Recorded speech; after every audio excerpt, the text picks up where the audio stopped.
Chapter 11, Midnight. Monday through Thursday, I play basketball at night after my sister and my mom's, along with the majority of people in the hood who don't want no problems, were in a deep sleep. I like the court better when it's empty. Dribbling the ball always releases my tension. Sinking the ball in the hoop makes me feel good about my possibilities. I dreamed of playing ball blindfolded, getting so familiar with the dimensions of the court and becoming so aware and comfortable that I could just sense the position of the basket and sink the ball all net. I figured once I could start hitting those three-pointers blindfolded, I could do any fucking thing. But it was just a dream. I'm too smart to close or cover my eyes while I'm out on the Brooklyn streets, even in the neighborhood playground. After a while, there was an old wino cat who started leaning on the fence watching me play. He used to call me Midnight since I only played late at night. Every now and then, he'd bring a drinking partner. They'd stand on the side, drink, and talk shit. It wasn't long before the name Midnight stuck to me. One night out, the court was all dark and foggy. Either somebody had busted the street lamp or it just blew out. Since I could barely see anything, I figured this was my chance to test my senses without having to close my eyes. This was the same night I met a young cat who stepped right out of the darkness and started speaking to me. "Peace, God," he hollered out. Right off, I knew he was a 5%er like Daquan, Superior, Conflict, Heavenly, and a bunch of people living and dying around my way. They believe that the black man is God, so they addressed black boys and men as God, and the black girls and women were called Earth. Some of them claimed to have something to do with Islam, some of them didn't. It didn't matter to me what they said or called themselves. I kept my eyes on them. It doesn't matter what anyone says. Just give them a little bit of time and they'll prove who they are and what they really believe by how they're living day to day. Over time, I learned to deal with them like they was just another group of people who were not all the way true or serious. I didn't lock horns with them, though. I didn't waste my time trying to knock them. I moved around them and kept my own beliefs, pace, and flow. "Yeah, you nice with it," he added. "You should come play on the team." Now, I could see the outline of his body, but not the details of his face. Yet I could tell from his voice that he wasn't from my block. I checked the distance between him and my guns that I had stashed on the side. I told myself I messed up. This guy caught me slipping. If he wanted to do me something, it would be my bad all the way. But it wasn't his angle.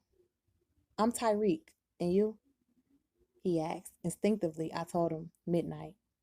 He wanted me to come up to the school and play on his team. I told him I couldn't because I was busy and didn't have time for everyday after school practices and a coach running my life. "Nah, God," he said.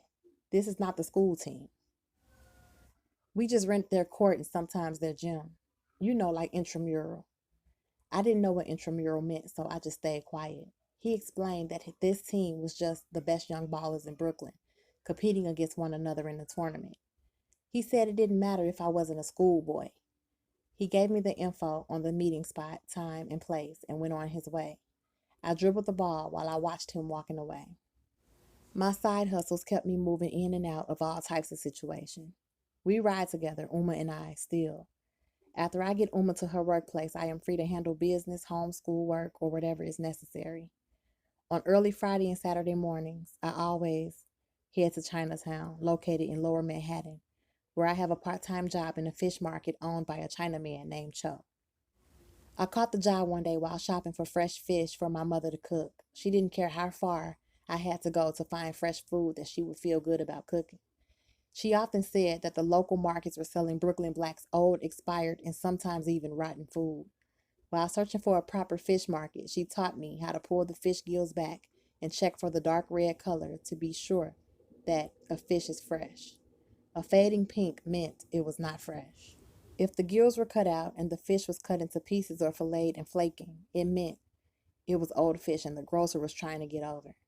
If the eyeballs of the fish were bloated or expanded in any way or cloudy, this meant the fish was old. "Flip it over," my mother would say to me in Arabic. "You must check both sides and both fish eyes for freshness." The Chinaman had fish so fresh that some of them were still alive. He'd stick his hand in a huge tank and yank it out. On the scale, the snapper would still be breathing. When I discovered this particular fish shop, I noticed the Chinaman had a picture on the side wall of himself at the helm of a real pretty red 36-foot Rhinell fishing boat out on the deep waters of the ocean. I asked him if the boat was his. He pretended not to hear me or understand. They were good at ignoring. I followed up and asked him if he was hiring. He told me the price of my seafood order, accepted my money, and moved right on to his next customer. I was still interested. I had a thing for boats ever since I accompanied my father on a business trip in a badass yacht named Al Salama, cruising across the Red Sea on the invite of a Saudi Arabian prince. In the Sudan, even traveling up the Nile on a felucca was an adventure. It was just the feeling and the freedom that moving across the waters created within me. Besides, the Chinaman had a crazy knife collection. I liked the way he wielded them, slicing the fish so precisely and easily. My father taught me that language should never be the thing that separates one group of people from another. It's easy to pick up a language if you just learn how to listen. He also taught me that people will treat you better when you take time to learn their greetings and customs. Soon enough, I picked up a Chinese language book for a few dollars from a used bookstore. Easily, I learned how to introduce myself in Chinese, and of course, the Chinese word for boat, chong. I headed back to the fish store the next week, took my time introducing myself in Chinese, and asked if he had work. I did get a smile, but nothing else from the quiet, hard-working Chinaman, who seemed to only talk and only understand the language of numbers. I placed my order, paid, and bounced. The following week, I showed up in my flannel work shirt, jeans, and Timbs with my fish scaler in my hand. I told him in English that I would work the first day for free. Somehow he understood that. I caught the job. Every Friday and Saturday from 7 a.m. until 3 p.m., I worked doing everything. Unloading fish from the truck, dropping the live ones into tanks, placing fresh and frozen fish on ice, or scaling, then chopping off fish heads and splitting fish bellies open and gutting them. Chinatown for me was an amazing place that sometimes reminded me of my capital city of Khartoum back home in Sudan, where my father had an executive business apartment separate from our estate. Chinatown was all about buying and selling any and everything from Chinese herbs to dried out chicken feet and snake tails, snake oil, clothing, jewels, or restaurant equipment. Every inch of space and property was fully used, nothing wasted, including fish eyeballs and fish heads. I observed short and slim Chinamen making a business out of only 2 feet of space. For 10 hours, they would stand on that small spot they had rented and sell whatever they had to offer. A lot of Chinatown was about language and letters and codes. They spoke a different language, used a different system of letters, and sometimes hung up signs and prices that no one else but the Chinese people could read and understand. On the low, they even had separate prices for the Chinese. I watched Cho switch up the numbers when his own kind came around. I wasn't mad at it though. I thought it was cool and the same thing any group of people would do for themselves and their people if they had any sense. Cho warmed up to me, I believe, because I always showed up on time, made no excuses, and worked hard at anything he asked me to do. This was how it was supposed to be, I thought to myself. He asked no questions about who gave me permission to work, my age, or schooling. He didn't request working papers or social security numbers or nothing. We just got down to getting what needed to be done, done. It turned out he knew a lot more English than he originally let on. He paid me in cash at the end of each day, as if that was all he could be sure of. Maybe I wouldn't show up the next day, or I'd just completely disappear. He paid me a different amount each time. I guess he was basing it on how he felt about whatever he earned for the day. He never cheated me, so his system worked out fine. I knew that in time, he would stop doubting me, and I might even get a crack at chilling in the Atlantic Ocean on his big-ass boat. Eventually, he took me on a tour of the world in Chinatown that existed beneath the dark brown metal doors in the cement ground. These doors, when unlocked, led to a network of basements. Downstairs from Cho's, there were tanks and cages filled with live long black eels, lobsters, crabs, chicken, pigeons, and even cats. A narrow cement underground pathway connected each business on the block to the other. Once we walked past his underground property, we entered the next man's underground space, where he was storing unmarked box merchandise. Cho said, "Stay on my side." He explained that the merchants on this strip had an honor system not to tamper with each other's products, and a surefire method of dealing with anyone who violated it. I knew what that meant. I had already peeped the short, bald Chinese strongman, his body built like a rhinoceros. In the thick of the winter, he came around wearing only a t-shirt as though weather had no effect on him. He entered the shop every Friday surrounded by his deadly silence and collected an envelope from Cho. I didn't need to see any more than that to know there was some kind of army behind all of these Asian businesses and that the businesses were forced to pay out protection money. On the way back through the underground tour, Cho pointed out a cement shower stall located on his property with a high-powered water hose and adjustable shower head. He held up a big black bar of soap and said it was the only soap that gets every trace of the fish scent off your hands and body. He said, "My wife hates to smell the fish, but loves to eat the fish." He laughed a rare laugh at his own joke. His laughter evaporated. Then he told me, "This is your locker. Bring your own lock." He introduced me to the only cat in the underground who didn't have a price on her head. She was a black cat with gray eyes, named Pussy. I asked him why only this one cat was roaming around freely.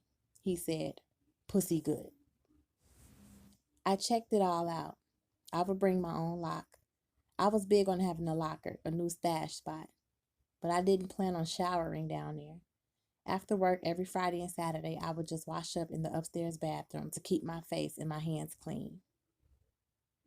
Then I would shower each time when I got home. It wasn't long before an incredibly unique-looking, young, dark-eyed Chinese girl started eyeballing me.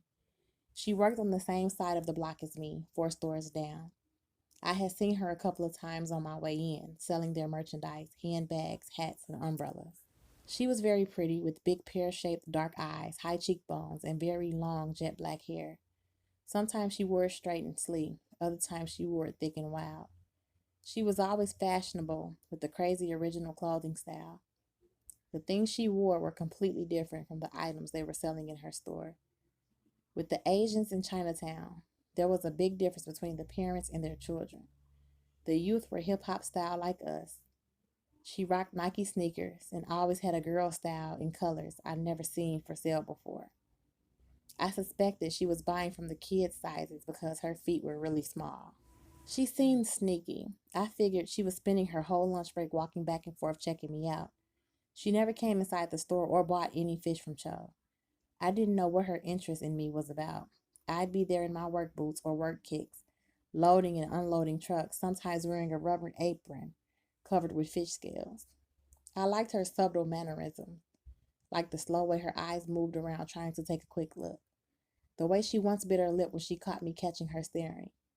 The swift way she walked away and disappeared, like one of my 2 green-eyed Egyptian cats from back home named Kush and Kemet. Once she held her pretty hands against the store glass, the tips of her fingernails glistening with the thin streak of silver glitter she had painted on. I liked the crazy color combination she wore sometimes. Shit that everybody knows don't go together. But she wore them with such style and ease that she made it look like it was the thing to do. On a snow-filled winter afternoon, she was cashmere down in a cashmere tam scarf sweater dress and even cashmere sweater stockings. Her dark brown leather boots wrapped tight around her calves and climbed high up her leg, stopping just above her knee. She looked high quality, soft, and warm. I could tell that she got at least some of her clothes from the Benetton shop in the village. I had seen a few pieces she wore on display in their window. No matter what she wore, though, she was always styling unlike anyone else, very original with her clever accessories, sometimes strange hats, selected scarves, driving gloves, or a rough leather belt with an unusual buckle, or just a wicked, odd-shaped handbag looking fresh and clean and chilling no matter what the weather or season. On a fog-filled rainy day once, she still showed up to check me. She was beneath a beautiful wooden crimson Chinese umbrella. She was wearing assorted shades of red beautifully woven and crocheted into a wicked patterned poncho.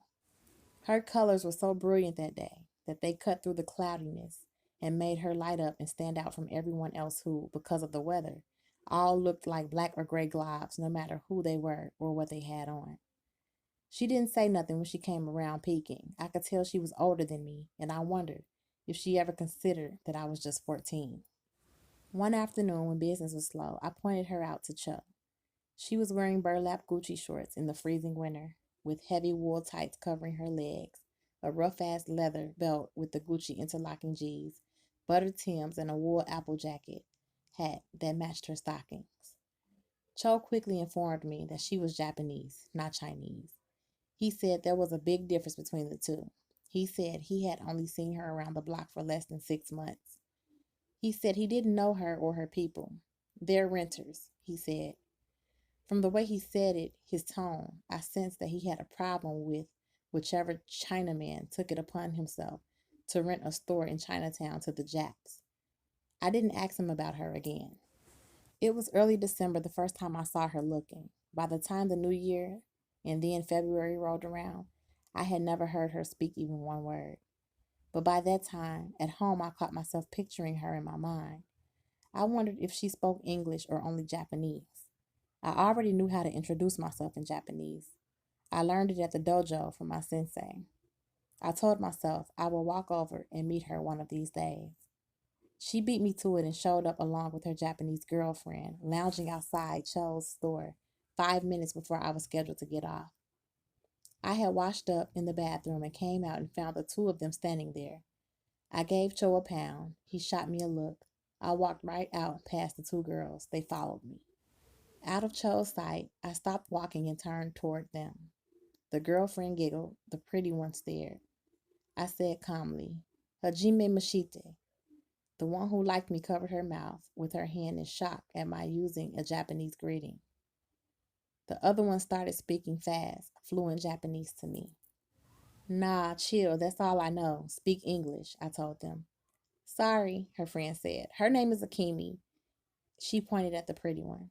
Can't she tell me that? I asked. She speaks no English, her friend answered. She's only been here for a few months, her first time to America. Oh, I said.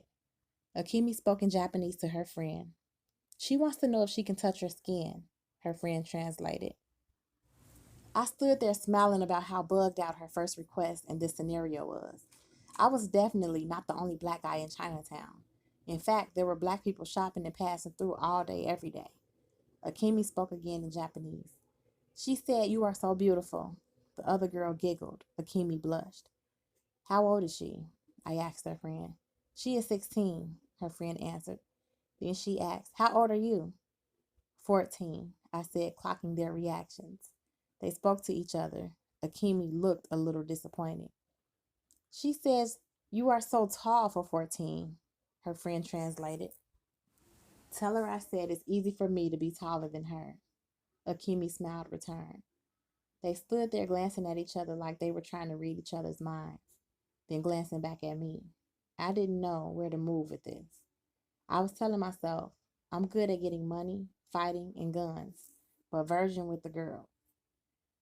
I don't know if she saw my age as an opportunity to switch things around and take control over me. She stepped in and touched my hand. Her off-white skin and clean, unpainted fingernails today stroked me until an unfamiliar sensation ran up my arm and into my chest. She moved her fingertips into my palms, and that felt even better. She said some words to me in Japanese. Her soft, musical tone of voice got me hard. My mind was steady telling my body to calm down. She whispered something to her friend. Then her friend said to me, She hopes maybe sometimes you and her could go out for a walk and talk together, like friends. I nodded yes and said, Okay. I was thinking the three of us must be going out together. Otherwise, me and Akemi couldn't talk about shit. Are you coming? I asked her friend. I can only come if you guys go tomorrow. I'm just here visiting Akemi. I don't live in New York. On Sunday, I'm going back home, she said. Okay, tomorrow. I'll come by the umbrella stand at 4, I told her friend. She looked surprised that I knew where Akemi worked, as though she thought this whole thing just started when she showed up. I knew then that she had no idea how long Akemi had been checking me out. Oh, then you know where Akemi works, she laughed. I've seen her around, I said coolly. Then they spoke their language to each other. Don't come by the shop. Meet us at the bakery on Doyer. Do you know it? Her friend asked. Yeah, it's across from the movie theater. Cool. I watched as they turned and walked away. Walking to the subway, I thought about Akimi's powerful dark eyes. The curve and structure of her face was so striking. Seeing her up close for the first time, I realized she was even more beautiful with her small nose and thick, pretty black girl lips. I guess it was the unknown that drew out my interest in her. The fact that she had staked me out for 3 months without ever speaking one word was sweet to me. The fact that each time I saw her, she was either alone or working. I couldn't just look at her and feel like I instantly knew everything about her the way I could with the females who lived on my block. They were either very loud and pushy or quiet but completely predictable, either way. Everyone around our way knew which guys had already ran through them. They all had copycat styles, crazy attitudes, and ways of talking. Akimi's style was vibrant and unique, especially compared to some of the very plain-looking Asian females I've seen coming and going in Chinatown. After one face-to-face meeting, she already had me feeling like I was on some type of adventure. After replaying our encounter in my head, I realized her friend never asked me my name. That works out better for me, I told myself. Since I've been living here, I discovered that Americans are either too impatient or too stupid to pronounce a name if it isn't common to them, like Bob, Dave, or Jack. When my mother first took me up to school to get me registered, the people escorted us to meet my new teachers and classmates. When we got to the right room number, I handed the teacher my registration card. My name was clearly printed across the top of the paper. The teacher looked at it and announced, "Welcome. Please introduce yourself to the class." I told them my full name, my first name, my father's first name, and my grandfather's first name, which is customary in my home country. They all started roaring with laughter. One fat boy even spilled out of his chair and onto the floor. One girl, black-skinned like me, started shouting, "Unga bunga!" My mother tapped my shoulder and we both turned and left. At the time, my mother could not speak anything except Arabic. When we got away from the school, she asked me to tell her exactly what happened back there in that classroom without leaving one word out. I told her the short, simple story, which really had nothing to it. On the train, she sat silently for some seconds. Then she said, "America, the land of the fatherless children." We never returned to any public school. My mother said nothing good could come out of a school where praying is forbidden. She had me keep up my studies at home. This included math, science, English, Arabic, and the Quran. At first, I was on a tight at-home study schedule. Over the years, my mother rewarded my discipline by allowing me to freestyle. I read all kinds of books, some from the public library, some purchased at the open mind bookstore. I even used to watch people on the buses and trains reading. I would check the title of the book a person was holding, and if they looked really into it, I would check out that same title for myself. So when anyone in this country asks me my name, I tell them whatever comes to mind. Sometimes it's a short version of one of my 5 true names. Sometimes it's a name that has the same letters as one of my names, but all mixed up to spell something else. Sometimes it's a nickname or just a name I want a certain person to call me. At our Brooklyn apartment that evening, I showered and got dressed. My mother had her merchandise wrapped. She and my sister and I all ate dinner together. Afterward, I packed my backpack and left to do the Uma Designs product deliveries. As soon as I finished, I headed straight over to the dojo to meet my mans, Amir and Chris. Amir lives in the East New York projects. Chris is from Flatbush and lives in a brownstone. We all the same age. We all first met each other at the dojo on tryout day 7 years back. I was surprised. They was the only boys who showed up with their fathers. I showed up for self. While most students had class once weekly, the three of us trained side by side 3 nights a week in ninjutsu. Despite being from completely separate neighborhoods, we became best friends. I think we all chose this martial arts school for similar reasons. It was authentic. Our teacher was actually from Japan, where the art form originated. He taught us things that were important to our survival and didn't feed us a lot of bullshit. I admired that Sensei was a quiet man but very deadly. He made it clear to each of us who survived his tryouts that he trained level-headed boys to become killers in the name of self-defense and, the highest level, to become ninjas. He told us in his presentation that the difference between a samurai warrior and a ninja is a samurai is trained to carry out orders, while a ninja is trained to think for himself, master flexibility, execute, and finish off his enemy. When I went to join up, there were about 35 kids who showed up and were interested in trying out.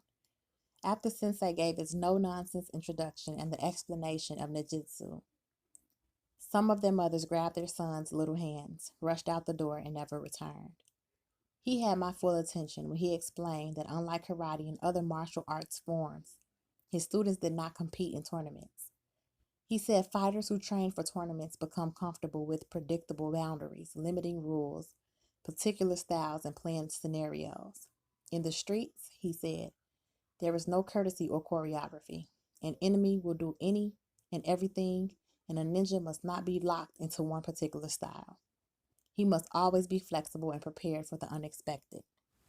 He assured the students who took the training seriously that if we practiced hard and advanced, we would even be afforded the elite opportunity to learn weaponry. He told us to forget about belts, white belts, yellow belts, orange belts, red belts, black belts.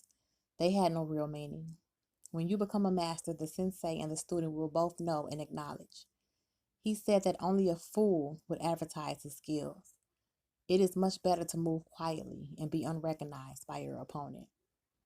Sensei promised we would learn the points on the human body that were easy to attack and difficult to defend. He told us that to finish off your opponent, there were several tidy techniques beyond the barrel of a gun. Sensei's students traveled from throughout the 5 boroughs to get his training. We were all drawn to Asian culture, the weapons, and fighting skills. Up until this point, Chris and Amir, who were always talking about girls, had never mentioned Asian women. I'm sure they would be surprised if I told them I would meet up with 2 Asian girls tomorrow. Usually, the 3 of us could speak about anything, but I already knew I would not tell them about Akemi. Deliveries completed, I was walking up the busy Brooklyn block on Friday night, headed for the dojo. I was checking my left side, my right side, and even using the eyes and back of my head. But I was looking in the wrong direction when Amir leaped out from where he was crouched down in between 2 beat-up old cars. He attacked me. He used the handles from my own backpack to choke me. I ran my moves on him, using an elbow to the head, causing him to loosen his grip. I took advantage and made him fall backward. He broke his fall and charged forward. I was already in my stance, ready for his next attack. This young kid rolled up talking about, oh shit, oh shit. He appointed himself fight promoter as a small crowd gathered around, charged up to watch me and Amir kill each other. That time I struck first. There was a series of blows, strikes, and kicks. I got in a few and blocked some. He got in one real good shot to my chin. As abruptly as it all started, we stopped. Amir came down from mid-air and we just started walking. The crowd booed. They didn't know this is how we normally do. We had them all psyched. As usual, we argued all the way to the dojo about which one of us actually won this encounter. Soon as we reached the place, we saw Chris getting out of the back of his father's car. Friday nights were reserved for beginners, so we stayed out of the way in the dojo. After 7 years of training there, on our nights off, we used it as a meetup spot for us 3, like a community center. Meanwhile, Sensei was patiently instructing a class of beginners. I wondered if we looked that out of balance and hopeless when we first began. Check this out. I met this cat, Tyreek, who asked me about joining some basketball team that's jumping off over at Boys and Girls High School next Friday night. I told them. What y'all think about it? What about it? Chris asked. It's some games leading up to a tournament. Y'all want to get down with it? What's the stakes? Amir asked. I don't know, man. I didn't ask. We could hustle up more cash on our own, unless they got some kind of real tight prizes, Chris said. Yeah, we can't just put in all that work for just one big ass trophy and some bullshit ribbons and t-shirts, Amir added. You remember what happened before when we won that Pee Wee tournament? They only had one brass trophy for the whole team to share, Chris said. We all laughed.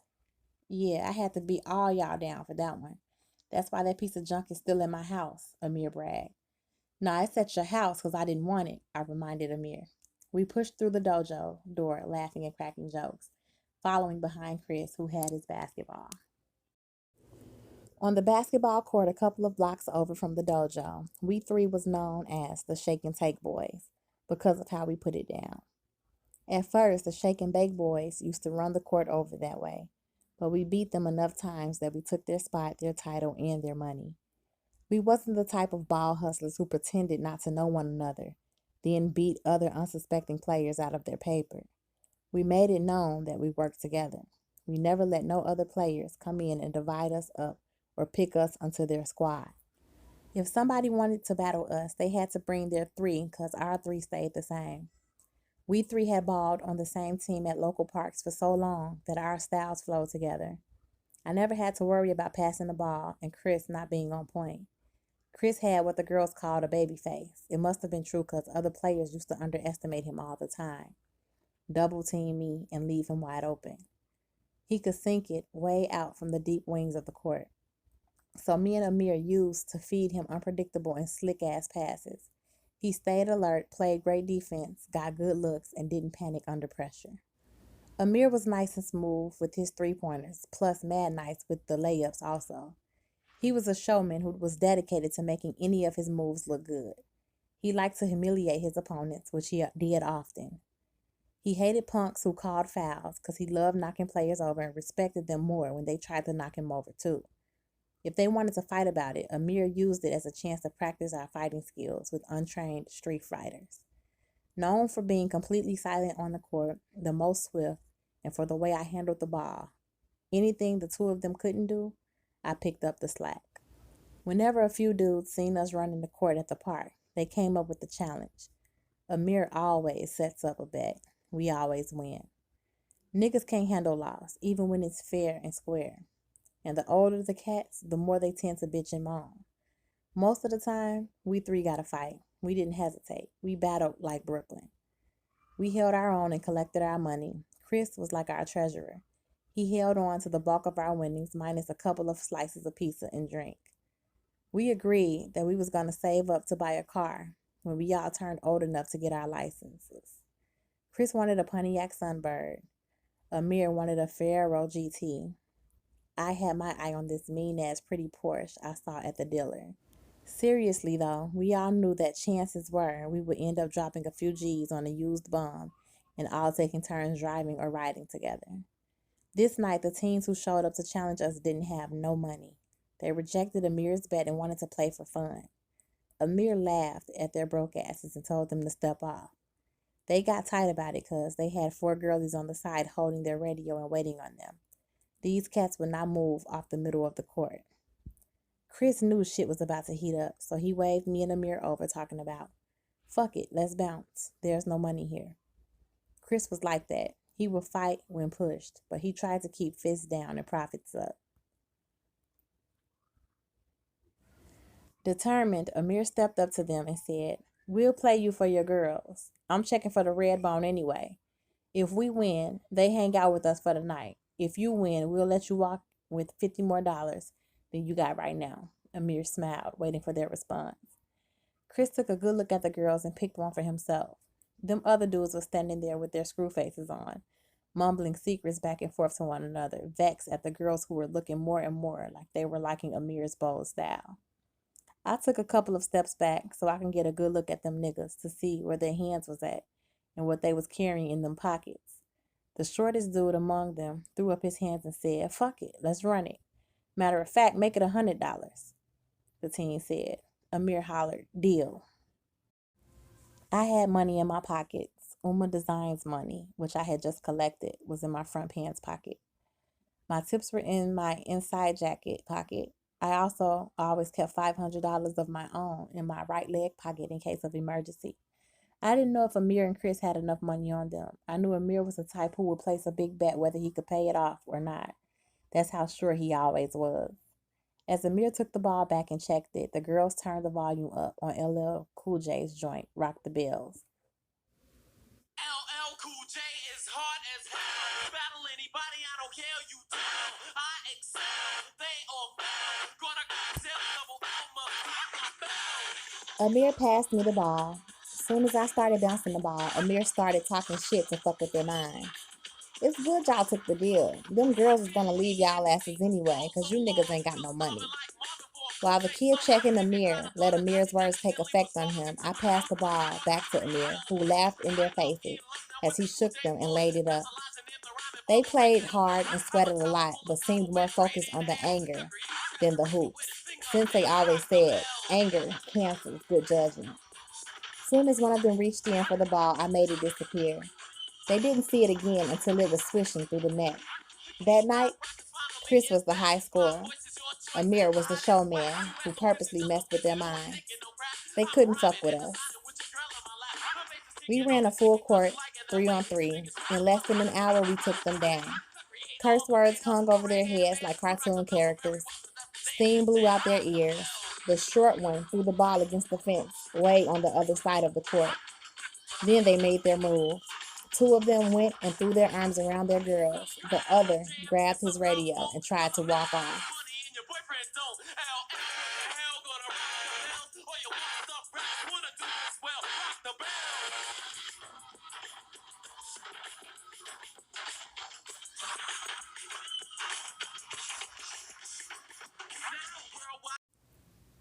Shorty, Amir called out to the light-skinned one. Come here. She yanked herself from out of the other one's grip and turned back to look at Amir. Easily, she began walking over to our side. Get your ass over here, the other guy screamed on her. She didn't listen to him. Now she was all up on Amir, and all three of her girls had followed her over too. The three niggas charged us. Amir pushed the girls to the side, and we all started brawling on the cement court. The girls started screaming and jumping up and down like excited cheerleaders, their titties bouncing up and their asses pulling them back down to the ground. Them boys got tired before we did. We could have fought all night. We left them on the ground and walked away with the four girls. The short motherfucker stood up, holding his head from the pain we put on him. He started hollering about the girl in the blue jacket was his sister. I figured he had to be lying, because what would his sister be doing over here walking away with us? Quickly, I looked in her eyes. She didn't say she wasn't his sister. Matter of fact, she didn't say nothing. Go back over there, I told her. She sucked her teeth, stomped her foot, and went. Chris's lip was busted. We got a cup of ice from Mickey D's and kept it moving. Where are we going? Amir's girl asked. Where y'all want to go? Chris answered. I don't know, Chris's girl responded. We can go to my house, the girl walking beside me said to everybody. You think we want to hang out with your mother at your house? Chris asked her sarcastically. She ain't home, the girl said in a bold voice. How can you be sure? Chris asked. 'Cause she works all night in the toll booth at the bridge. She on her way to work right now, she said with complete confidence. All right, let's do it then, Amir said. Is your father home? I asked her. Everybody started cracking up, a bending over type of cracking up and laughing. No one bothered to answer my question. Don't worry, the girl said. We all kept walking, now following her lead to the subway. I felt I had to ask at least one more question. What about them niggas from back there? Do they live around your way? I asked. All of my boys stopped walking. They were getting focused now and waiting on her answer. I could see that Amir now understood where I was headed with my questioning. I wasn't one to walk right into a setup. Why should we give them boys time to get locked and loaded? I didn't want to catch a case on some bullshit. Them niggas? The redbone asked, as if she wasn't just associated with them 5 minutes ago. We don't know them niggas, Chris's girl added, then laughed. We met them on the train ride up here, the girl walking beside me said. Chris and Amir were cool with their answers. They all started walking together again. I gotta work early tomorrow morning. I'll ride over with y'all, but then I gotta step, I told them. What about me? The girl walking beside me asked. What about you? I answered her straight face. Forget it, you ain't right, she said back. On the train ride, me and her didn't say nothing to each other. The other two couples was all hugged up. The Redbone and Amir were lapped up. She lived up in Harlem in the Lincoln Projects, known to us Brooklyn cats as Stinking Lincoln. That night, as we rode up outside her building, we had to get by 15 or so dudes in bubble jackets and hoods. They were watching us. We were clocking them. I kept my hand in my pocket on my heat. In any projects, even when it's dark outside, you can still see and feel the hatred. On the noisy streets, when niggas confront niggas, there's usually a loud silence before somebody starts busting shots. The silence was already there. The girl walking with me broke it. "What's up, Petey, Brian, Ramel, Mook?" She rattled off more than 10 of their names like they was a bunch of fucking kindergartners. They spoke back to her. We didn't break our stride. Somehow, her calling out their names lightened up the tension. With the ceasefire in place, we made it to the building lobby without having to let off.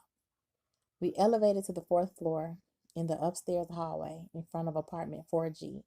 She moved her hands in and out of her back pants pocket and then her front pockets, searching for her keys. Chris and his girl and the other two was laying up against the wall waiting. I pulled out my 4.5 and handed it to Amir. "Let me let you hold something," I told him. He took it. "Good looking out, brother," he said. All the girls' eyes followed my gun. The one fumbling with her keys started staring into my eyes so hard she was melting my pupils. "Come on, bitch," her girlfriend nudged her jokingly. She found her keys lost through a hole inside her jacket pocket. As she opened her door, they all pushed inside. She stood holding the door open for me. I turned my back to her and pushed through the metal exit door leading to the stairs. I took the 4 flights down. I left out the side of the building, switched up my path.